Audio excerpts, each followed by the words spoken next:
1번부터 보시면은요, 손익계산서죠? 그래서 우리 재무상태표 작성 방법이 있고, 손익계산서 작성 방법이 있었어요. 그래서 둘 다 총금액으로 쓰라고 되어 있습니다. 그래서 정답은 2번이에요. 순액주의가 아니고 총액주의예요.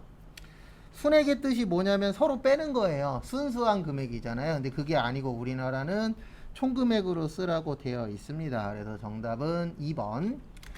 그 다음에 구분해서 표시하라고 되어 있고 구분해서 계산하라고 되어 있어요. 그 다음에 유동성 배열법이라고 해서 현금화가 빠른 순서.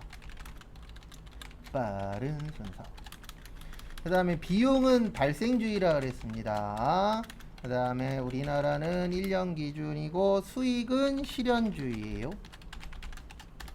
그 다음에 잉여금 구분해야 됩니다. 자본잉여금하고 이익잉여금. 그 다음에 돈 벌려면 돈 써야 된다. 그 다음에 가짜계정 쓰지 말아라. 가계정 표시 금지. 그래서 정답은 2번이세요. 순액이 아닙니다. 근데 이렇게 나오면 쉬운 문제는 아니에요. 왜냐면 이거 작성 기준 시험에 그렇게 많이 나오는 편이 아닌지라 쉬운 문제는 아닙니다. 그 다음에 2번의 정답 3번이에요. 일단 유가증권 나오면 요거를 좀 기억을 해 주셔야 됩니다. 우리 두 가지 있었죠? 지분증권하고 채무증권. 그래서 단기 매매 매도 가능 지분법 적용 투자주식. 그 다음에 채무는 단기 매매 매도 가능 만기 보유 이렇게 나누어지시죠. 그래서 1번 보시면 저기에다 밑줄 치세요. 미실현. 이거 앞으로 계속 나와요. 문제. 그래서 미실현 나오면 요게 평가예요. 뭐라고요? 평가. 그래서 이거 앞으로 계속 나옵니다. 평가 관련된 거. 그래서 거기 1번 보시면 단기 매매증권의 평가 손익은 영업의 손익이에요. 그래서 단기 손익 맞고요. 그 다음에 매도 가능 증권 평가 손익은 기타 포괄 손익 누계액입니다.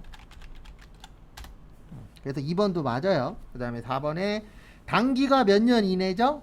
우리 1년 이내죠. 유동이 몇 년 이내예요?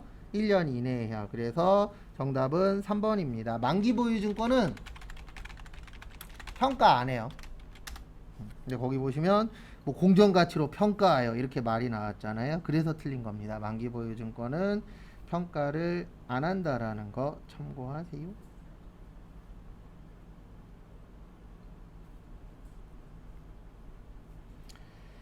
그 다음에 3번은 틀리시면 안 됩니다. 이거 제가 몇십 번을 얘기했는데 재고자산 나오면 무슨 목적?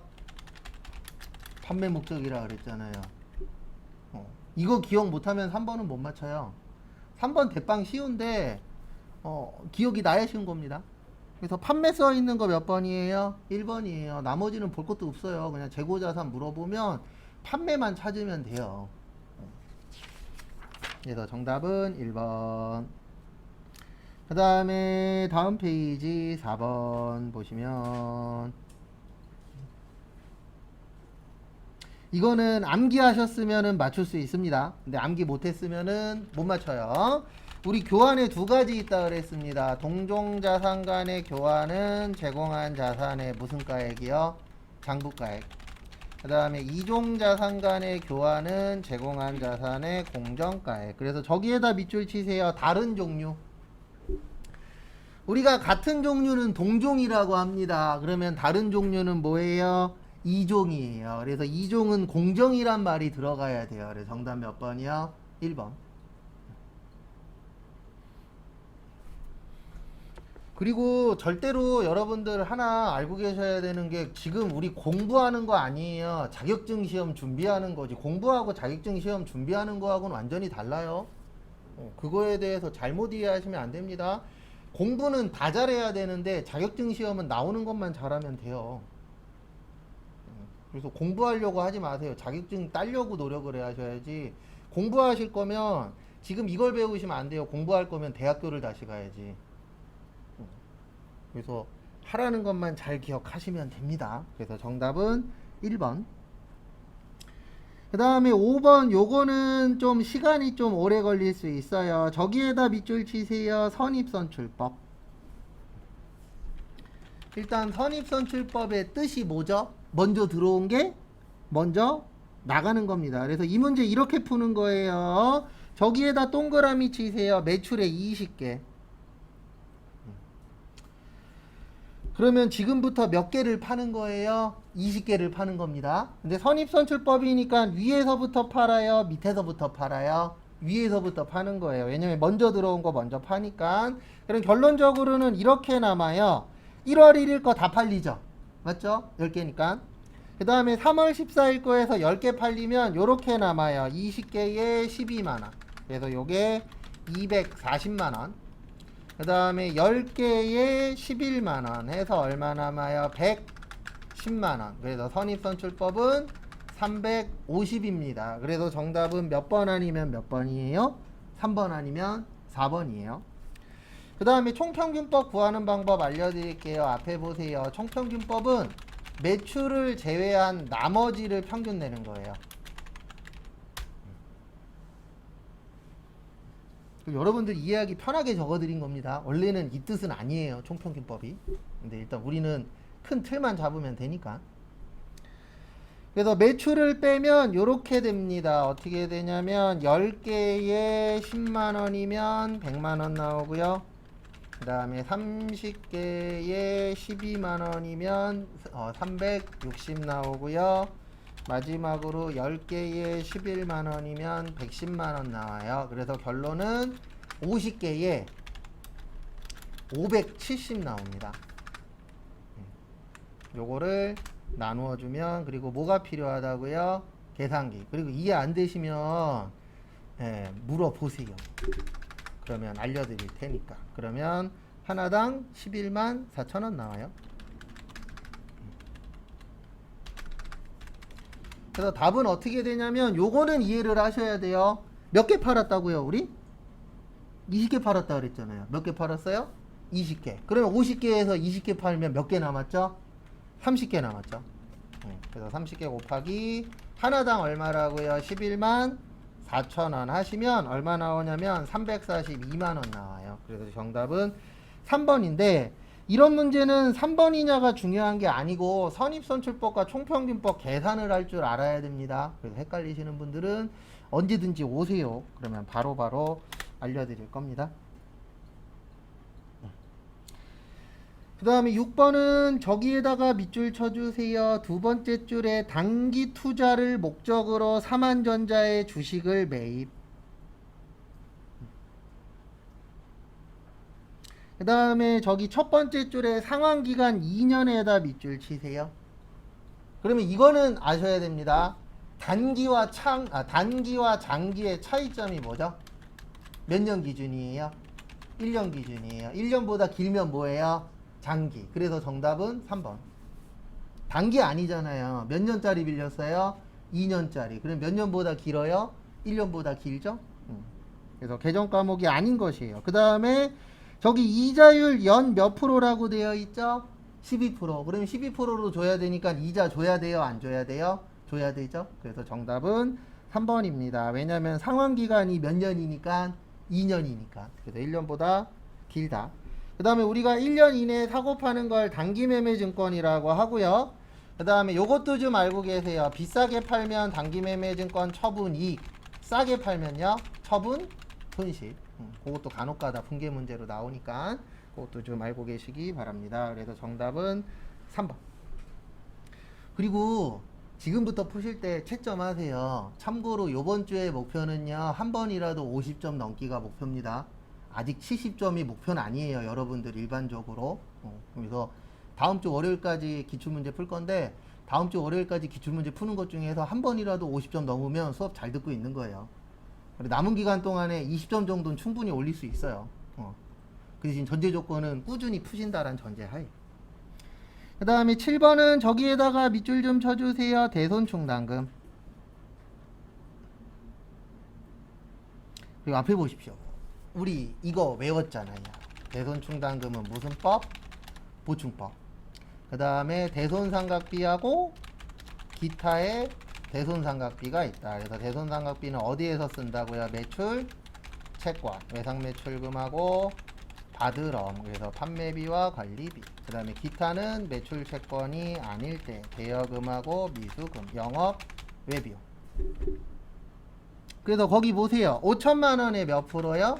1%. 그리고 계산기 있는 분들은 꼭 계산기 가지고 다니세요. 왜냐면 시험장 가면 핸드폰 계산기 못 써요. 컴퓨터용 계산기도 못 쓰고. 5천만 원에 1%면 50만 원입니다. 기초에 얼마 있었대요? 30만 원 있었대요. 근데 저기에다가 밑줄 치세요. 두 번째 줄에 회수가 불가능한 것.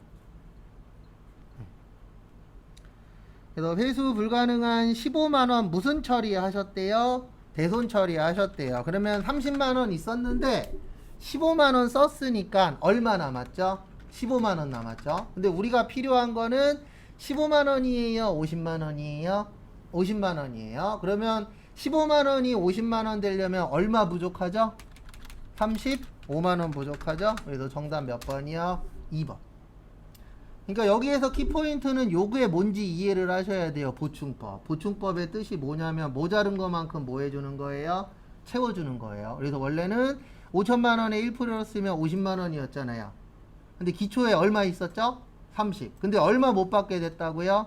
15만 원. 그러면 30만 원에서 15만 원 빼면 얼마만 남은 거예요? 15만 원. 근데 우리는 얼마가 필요하다? 50이 필요하다. 그래서 모자른 것만큼 채워주는 게 무슨 법이라고요? 보충법입니다. 그래서 참고하시고. 그 다음에 8번은 저기에다 밑줄 치세요. 자본잉여금. 그리고 앞에 보세요. 이렇게 종류 물어볼 때 있어요. 그러면 본인이 예측 좀 하지 마세요. 그냥 여기 가서 뭐 하세요? 치세요. 컨트롤 뭐요? F. 아니면 여기 왼쪽에 보시면 자본잉여금 있어요? 없어요? 있어요. 여기 누르면 자본잉여금으로 가요. 그러면 거기 보시면 1번에 주식발행 초과금 여기 있잖아요. 그 다음에 2번에 자기주식 처분이익 여기 있잖아요. 그 다음에 3번에 감자차익 여기 있잖아요. 그럼 뭐만 없어요? 재평가 차익은 없죠? 그래서 정답 몇 번이요? 4번. 재평가 차익은 여기 있잖아요. 기타 포괄. 그래서 이렇게 종류 물어보면 그냥 컨트롤 뭘로 하세요? F로. 네. 왜냐면 이거인 것 같아지 100% 기억이 잘 안 나요. 그러니까 몇 개는 구별할 수 있어요. 근데 애매하면 무조건 가서 찾으세요. 그래서 찾는 방법은 크게 두 가지가 있어요. 컨트롤 F로 찾으셔도 되고, 아니면 요 옆에 명칭이 있어요? 없어요? 있죠. 그거 눌러서 찾으셔도 됩니다. 이런 문제 틀리면 안 돼요. 시험장 가서. 왜냐면 이거는 타자만 치면 맞출 수 있잖아요. 그래서 이런 걸 맞추셔야 합격에 조금 더 다가갈 수 있습니다. 9번은 저기에다 밑줄 치세요. 단기제품 제조원가. 숙제 열심히 하신 분들은 맞추실 수 있습니다. 그리고 숙제하면서 뭐를 느끼셔야 되냐면 왜 앞에서 저렇게 떠드는구나. 그래서 내가 공부할 때 이렇게 하면 되겠구나라는 걸 느끼라고 숙제 내드리는 거지. 그거 잘 푼다 그래서 합격하는 거 아니고 그거 못 푼다 그래서 떨어지는 거 아니에요. 어차피 기간 남아 있으니까. 그래서 단기제품 제조원가는 여기 가야 볼 수 있죠. 제공품. 그래서 기초 제공품, 직접 재료비, 노무비, 경비, 간접비. 그리고 원래 이거 명칭 쓰는 거 아니에요.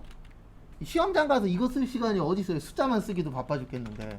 원래는 명칭은 내가 익숙하면 빼셔도 됩니다. 저도 시험장 가서 시험 풀 때에 명칭은 안 써요. 근데 왜 안 쓰냐면 바쁘잖아요, 우리. 그래서 재료비가 100, 노무비가 50, 간접비가 70. 없는 건 신경 쓰지 마세요. 기초가 30. 그 다음에 기말이 얼마요? 60. 우리 이거는 꼭 기억하셔야 됩니다. 차변과 대변 어때야 된다? 같아야 된다. 대변이 얼마 부족해요? 190. 그래서 정답은 2번. 그 다음에 10번. 10번에 별표 3개. 참고로 제가 제일 싫어하는 문제입니다. 왜냐면 제가 얘 덕분에 69점으로 떨어진 적이 있어서. 그리고 이거는 회계보다는 세무에 좀 더 잘 나와요. 그리고 제가 앞으로 이 얘기를 많이 할 겁니다. 항상 기준은 실제예요. 항상 기준은 뭐라고요? 실제. 근데 왜 기준이 실제냐면 여러분들 생각해 보세요. 장부에다가 1000만 원 만드는 거 쉽거든요. 그냥 장부에다 1000만 원 쓰면 돼요. 근데 돈 1000만 원 만드는 건 쉬워요? 어려워요? 어렵죠. 왜냐면 실제는 장난을 칠 수가 없잖아요. 근데 장부 같은 경우에 솔직히 장난치려면 장난칠 수 있어요. 그래서 맨날 뭐 툭하면은 뭐 누가 얼마 횡령했다는 등 그런 얘기가 나오잖아요. 그게 왜 그러냐면 실제하고 장부하고 다르기 때문에 걸리는 거거든요. 그래서 실제는 왜 기준이냐면 실제는 바꾸기가 어려워요. 근데 장부는 장난칠 수 있거든요. 그래서 항상 기준은 진짜가 기준입니다. 그래서 거기 보시면 저기에다 밑줄 치세요. 직접 노무 시간. 그리고 이거는 세무 때 많이 나와요. 그래서 이거 회계에서는 난이도가 상인데 세무로 넘어가면 중으로 바뀝니다. 근데 그 이유가 뭐냐면 회계는 한 3년 내지 5년에 한두 번 나오는데 세무는 1, 2년에 한두 문제씩은 꼬박꼬박 나와요. 그래서 자주 나오냐 덜 나오냐 차이입니다. 그래서 거기 보시면 10만원 과대 배부래요. 네. 과대의 뜻이 뭐죠? 대자가 무슨 대자예요? 많을 대자잖아요. 그래서 과대는 많다인데 얘보다 많다예요. 실제보다. 이거 이해 못하면 거꾸로 풉니다.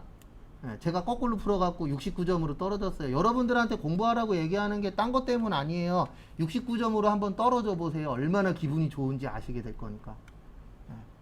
전 제가 한 안 좋은 경험 하지 말라고 얘기하는 거지 50점으로 떨어지면 그런 생각 들지도 않아요. 근데 69점, 68점으로 떨어지면 진짜 오만 가지 생각 다 들어요. 왜냐면 아쉽게 떨어졌으니까. 그래서 로또 복권 저는 되게 다행이라고 생각하는 게 2등하고 3등 되느니 저는 안 되는 게 더 좋은 사람 중에 한 명이에요. 왜냐면 2등하고 3등 하나만 더 맞으면 1등이잖아요. 전 잠 못 자요, 그러면. 왜냐면 하나 더 되냐 안 되냐에 따라서 돈이 10배에서 1000배가 왔다 갔다 하니까. 3등 되면 100만 원이에요. 숫자 하나 때문에.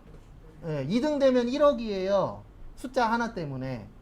근데 하나 더 맞으면 10억이나 20억 벌 수 있잖아요. 그러면 잠을 못 잔다고요. 왜요? 하나만 더 맞았으면 인생이 바뀌니까. 그래서 항상 보면 아깝게 떨어지시는 분들이 스트레스 엄청 받아요. 많이 차이 나면 스트레스 안 받아요. 왜냐면 스트레스 받을 게 없잖아요. 많이 차이 나니까. 그래서 그런 거지 딴 거 없어요. 그 다음에 저기에다 밑줄 치세요. 실제 제조 간접비 40만원. 그 다음에 실제 몇 시간이에요? 2000시간. 그러면 여기 보세요. 항상 실제가 기준입니다. 과대의 뜻이 실제보다 크다는 얘기예요. 그러면 예정 제조 간접비는 실제보다 10만원 크니까 얼마가 되는 거예요? 50만원. 그래서 항상 누가 기준이라고요? 실제. 그 다음에 몇 시간이에요? 2000시간. 그러면 시간당 얼마가 되냐면 250원이 됩니다. 그래서 정답은 2번인데 2번이 중요한 게 아니라 요거 이해하셔야 돼요. 기준은 항상 누구라고요? 실제. 그 다음에 많다의 뜻은 실제보다 많다예요. 그러면 과대의 반대가 과소거든요. 그러면 실제보다 뭐하다? 적다. 이렇게 이해를 하셔야 됩니다. 하나만 풀 땐 할만한데 여러 개 풀다 보면 헷갈려요. 저도 저거 헷갈려갖고 고생을 조금 했는데. 그 다음에 11번은 저기에다가 밑줄 치세요. 이거 잘 나옵니다. 제조원가 명세서. 그리고 앞에 보십시오. 일단 정답은 3번입니다. 왜 3번이냐면 제가 제공품이라고 하면 여기에다 뭐라고 쓰죠? 제조원가 명세서. 그럼 제품이라 그러면 제가 옆에다 뭐라고 쓰죠? 손익계산서. 그러면 3번의 제품이잖아요. 제품은 어디 가면 볼 수 있어요? 손익계산서. 그 다음에 우리 아까 그 연결재무제표 할 때에도 제품은 어디 가면 볼 수 있다 그랬죠? 손익계산서 가면 볼 수 있다 그랬죠? 그래서 정답은 3번. 그 다음에 12번. 요거는 시험 볼 때쯤 되면 10명 중에 7, 8명은 맞추실 겁니다. 근데 왜 그러냐면 요거는 우리 공부할 때는 잘 안 나오는데 문제 풀 때 잘 나와요. 정답은 1번이에요. 그래서 두 가지는 알고 계셔야 돼요. 1번하고 3번은. 그래서 설명드리도록 하겠습니다. 그래서 우리 메모런가라고 1번에 있는데요. 정답은 1번인데 우리 메모리라는 말이 좋은 말이에요? 나쁜 말이에요? 일반적으로 안 좋은 말에 좀 더 많이 쓰입니다. 그래서 뭐 메모했다 그러면 땅에다 이렇게 넣었다 이런 뜻이잖아요. 그래서 메모런가는 이미 발생한 원가예요. 그래서 옛날에 써먹은 거. 그래서 쓸모없는 원가를 무슨 원가라고 해요? 매몰 원가라고 합니다. 그래서 쓸데없는 원가를 매몰원가라고 해요.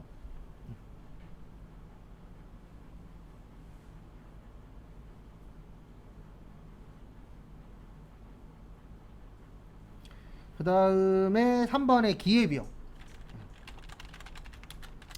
기회비용은 우리가 항상 요거에 이제 놓여 있습니다. 그래서 요건 좀 편하게 이해하시라고 제가 좀 번역한 거예요. 두 가지 이상 선택 방법이 있을 때 선택한 거 아니에요. 선택 후 나머지 중에서 효익이 가장 큰 거. 그러니까 우리가 항상 선택의 기로에 놓이잖아요. 일단 기본적으로 할 거냐 말 거냐, 아니면 A를 할 거냐 B를 할 거냐 C를 할 거냐, 이런 식으로 항상 선택의 기로에 놓입니다. 그러면 선택하고 우리 이럴 때 있어요. 만족할 때 있어요. 그러면 그거는 기회비용이 낮은 거예요. 기회비용이 높다는 얘기는 우리가 후회를 했다는 얘기입니다. 그래서 어떤 결정하고 나서 나중에 후회할 때 있어요 없어요? 있어요. 그러면 그건 기회비용이 높은 삶을 살고 계신 거예요. 그래서 기회비용이 높은 삶은 좋은 게 아니에요. 내가 선택을 항상 후회한다는 얘기예요. 그래서 기회비용이 낮은 게 좋은 겁니다. 그래서 시험 문제에 요걸로 한 2번인가 3번 나온 적 있어요. 뭘로 나왔냐면 가장 큰 것을 가장 작은 것, 아니면 매몰원가하고 기회비용하고 섞어놔요, 두 개를. 그래서 기회비용이라는 거는 우리가 선택하고 나머지 중에서 좋은 겁니다.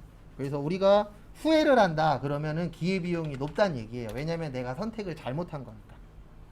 그래도 요거 종종 나오니까. 그리고 시험 문제는 비율로 해드리면 한 8대2 정도 돼요. 매몰원가가 8번 나오면 기회비용은 한 2번 정도. 비율로 치면은 그렇게 나옵니다. 그 다음에 거기 2번에 차액원가라고 있는데, 차액원가는 말 그대로 차이나는 금액의 줄임말이에요. 그래서 두 가지가 차이나는 금액을 무슨 원가라 그래요? 차액원가. 그 다음에 4번에 회피 가능 원가는 회피가 피하는 거죠. 그래서 요거는 피할 수 있는 원가냐 못 피하는 원가냐, 그래서 그거를 회피 가능 원가 아니면 뭐 회피 불능 원가 이렇게 표현을 합니다. 그 다음에 13번은 저기에다가 밑줄 좀 쳐주세요. 면세.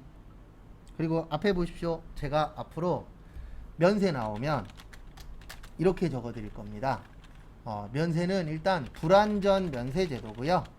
그 다음에 역진성 완화가 목적이고요.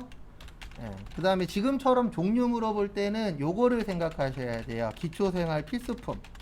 그 다음에 저소득층 분들이 많이 쓰시는 거, 요게 면세하고 관련이 있는 거예요. 그래서 과세냐 면세냐 물어보면 일단 제일 먼저 하셔야 되는 게 싼 거냐 비싼 거냐를 먼저 구별을 하세요. 첫 번째로. 그 다음에 두 번째로 구별해야 되는 게 이게 우리가 살아가는데 꼭 필요한 거냐 없어도 살만하냐, 그런 식으로 구별을 하시면 됩니다. 그리고 이거는 이미 국가에서 다 구별을 해놨어요. 이거는 과세다, 이거는 면세다, 이건 다 구별이 되어 있기 때문에 이건 제가 봤을 때 면세인데요, 솔직히 이런 거는 필요가 없습니다. 이미 국가에서 요거 사고 팔면 과세, 이거 사고 팔면 면세 다 정해놨어요. 그래서 거기 1, 2, 3, 4번 중에서 일단 가장 비싼 거 몇 번이에요? 1번이죠? 항공기. 그래서 정답은 1번입니다. 우리 비행기 없어도 살 수는 있잖아요. 근데 기왕이면 타는 게 좋긴 하지만. 그래서 정답은 1번. 그 다음에 책 보라고 했고, 그 다음에 연탄하고 무연탄은 대부분 저소득층에서 많이 쓰죠. 그 다음에 우표하고 인지도 우리 살아가는데 필요하잖아요. 그래서 정답은 1번입니다. 그 다음에 14번은 저기에다가 밑줄 치세요. 과세표준에 대한 설명으로 옳지 않은 것. 일단 정답은 2번입니다. 이거 맞추려고 이거 외우라고 했었어요. 6가지 포함하지 않는 것. 그리고 맨날 이 얘기는 하겠지만 제가 적어드리면서 이거 외웠었어요. 근데 기억 안 나. 그냥 다시 외우세요. 매출 할인 및 애놀이 매출 할인. 지급 지연으로 인한 무슨 이자요? 연체 이자. 그래서 정답 2번이에요.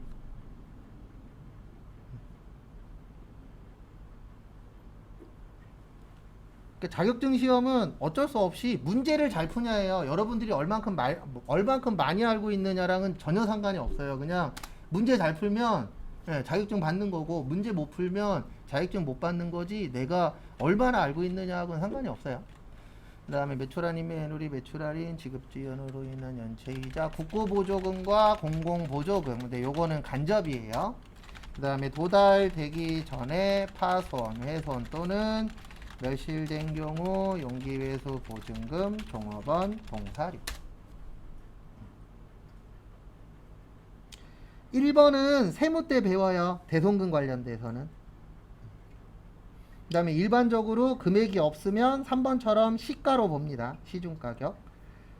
그리고 4번도 요것도 이제 세무 때 배우는데 요거는 수출 관련된 거예요. 외화니까. 그래서 그거는 추후에 봅니다.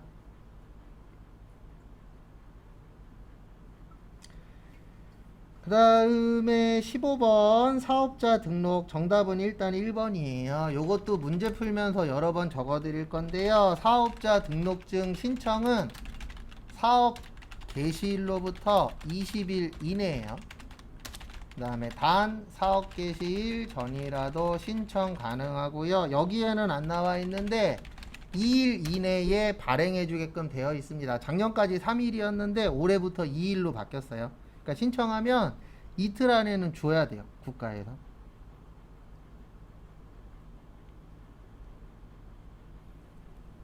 그래서 그 부분 참고하시고요.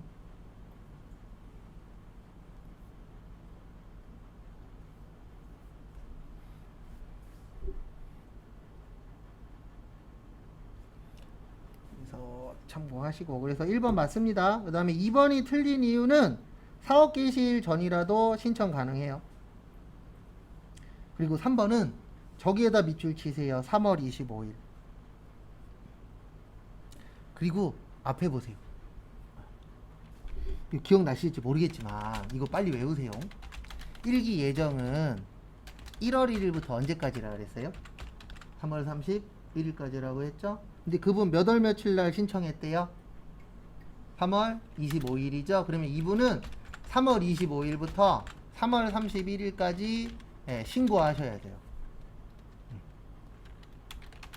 그래서 3월 25일부터인데 거기 보시면 몇 월 며칠이라고 되어 있죠? 4월 1일이라고 되어 있죠? 그래서 3번 틀렸고요. 그 다음에 4번 다른 세무서에서도 신청 가능합니다.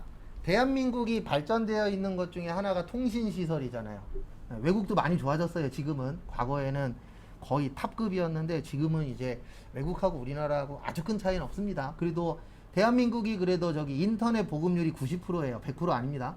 90% 정도 되는데 그래서 통신이 잘 되어 있기 때문에 과거에는 솔직히 관할만 됐었는데 지금은 아무 세무서에 가셔서 신청하셔도 돼요. 그리고 인터넷으로 신청 받아주고 있는 업종들도 있습니다. 그래서 나중 되면은 사업자 등록증 신청도 다 뭘로 하는 시대가 올 거예요. 인터넷으로 하는 시대가 올 거예요. 지금 계속 바뀌고 있잖아요. 대출도 예전엔 무조건 은행 가야 됐는데 지금은 어디 가도 돼요. 스마트폰으로도 되는 것도 나오고 있잖아요. 그래서 계속 바뀌긴 할 겁니다. 그래서 다른 세무서에서도 신청 가능하세요. 그 다음에 실기. 문제 1번 일단 하실 겁니다. 문제 1번이 기초정보관리예요. 그래서 거기 문제 1번 총 몇 문제 있으세요? 3문제 있습니다. 5분 드릴 테니까 몇 시까지냐면은 1시 4분까지 거기에 있는 거 3개 해보세요. 거기 1번 보시면 계정과목 및 적요 등록이라고 되어 있죠. 그러면 여기 계정과목 및 적요 등록 가셔서 851번 그리고 별도로 입력할 시간은 못 드려요. 안 드리는 게 아니라 왜냐면 그것까지 다 드리면 저희가 연습이 안 돼요. 그 다음에 경비 넣고 현금 적요 1번 가셔서 업무용 승용차 리스료. 그 다음에 2번 거래처 등록 가셔서 몇 번으로 넣으래요? 1, 2, 30. 그 다음에 주 100세 가구. 그 다음에 동시 12886 01280 대표자 이름 김기백 업태는 도소매 종목하고 경기 어디에서 고양시 일산 동구 강송로 14 백석동. 그리고 저기에다 밑줄 치세요. 우편번호 입력 생략. 그게 무슨 뜻이냐면 그냥 요 옆에다 칠한 뜻이에요. 그래서 그냥 요 옆에다 치세요.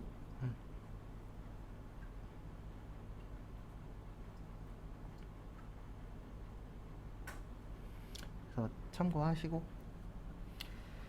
그 다음에 3번은 저기에다가 밑줄 치세요. 기말 제공품. 좋은 문제는 아닙니다. 그래서 이거 나오면 이렇게 기억을 하셔야 돼요. 기말 틀렸네. 그러면 재무상태표. 그 다음에 제공품이니까 원가명세서. 그 다음에 손익계산서. 그 다음에 잉여금 처분계산서. 마지막에 뭐요? 재무상태표. 요건 같이 넣을게요. 그리고 이 문제 풀 때마다 제가 이 얘기 계속 할 거예요. 딱 봤는데 문제 읽었어. 근데 뭐 먼저 해야 될지 모르겠어. 그러면 그냥 풀지 마세요. 이것도 잘 생각을 해야 돼요. 우리 100점 맞는 게 아니고 70점 이상 맞는 거잖아요. 그러면 손 대고 틀리나 손 안 대고 틀리나 안 되는 건 틀리는 건 똑같아요. 근데 어떤 차이점이 있냐면 손 안 대고 틀리면 어차피 틀릴 거면 손 대지 말고 다른 거 풀 시간이라도 더 얻어갈 수 있잖아요. 근데 이거 손 대서 만약에 시간이 갔어. 모르는데 손 댔을 경우에 아는데 손 대는 거 말고 아는데 풀다가 틀리는 건 어쩔 수 없는 거고 모르는 거 절대 손 대지 마세요. 왜냐면 이게 시간 싸움이라고요. 요번 주 금요일 날 한번 시간 잴 건데 보십시오. 제가 장담하는데 시간 안에 우리가 지금 11명이거든요. 시간 안에 처음부터 끝까지 본인이 아는 것만 풀어도 60분 지난다고요. 모르는 거 찍는 거 빼고 본인이 아는 것만 풀어도 60분 돼요. 왜 그러냐면 일단 우리가 지금 연습이 안 되어 있고 그 다음에 빨리빨리 푸는 게 아직은 안 돼요. 그래서 남은 기간 동안에 빨리빨리 푸는 연습도 본인이 개인적으로 하셔야 돼요. 이거 절대로 전산회계 1급이 시간 싸움이다. 그래서 일단 여기로 오세요. 여기 재무상태표. 재무상태표 들어오시고 정기분입니다. 그래서 정기분 재무상태표 들어오세요. 그 다음에 뭐 고쳐요? 제공품 고쳐요. 제공품 150이 아니고 얼마래요? 250. 고쳤죠? 네. 그 다음에 나가요.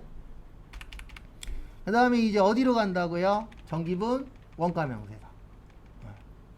그 다음에 기말 제공품은 여기 있어요. 여기.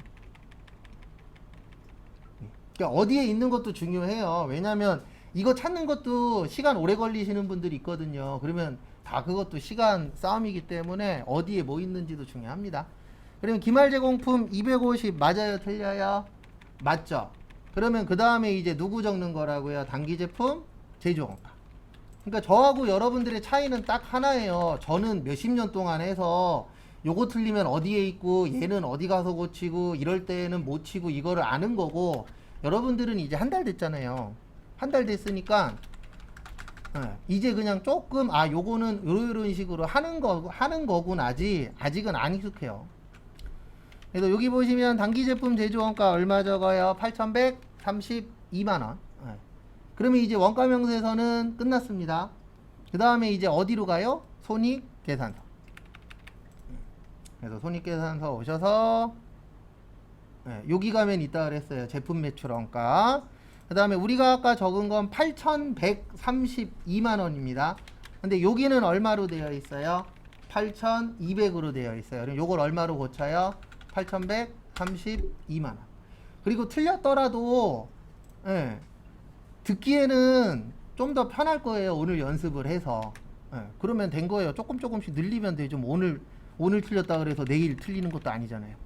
그 다음에 누구 적는다 그랬어요? 단기순 이익 12880 빵빵빵 적고 그 다음에 또 나가요. 그 다음에 잉여금 가서 여길 또 고쳐야 되죠. 122였죠. 그래서 12880 빵빵빵 고치고 그 다음에 누구 적는다 그랬어요? 미처분 이익 잉여금 얼마냐면 190770 빵빵빵.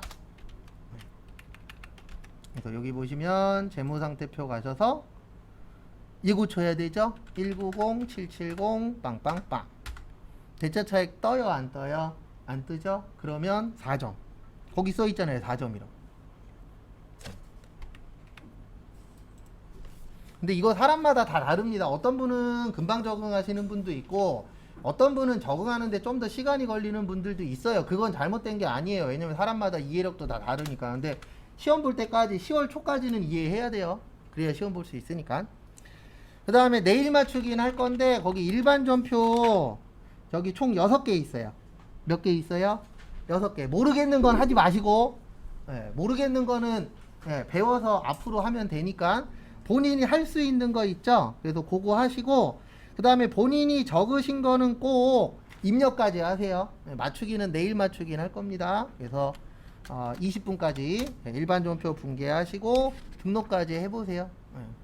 그리고 맞추는 거는 내일 나머지 거 맞출 겁니다. 그리고 98회 또 풀 거예요. 해보세요.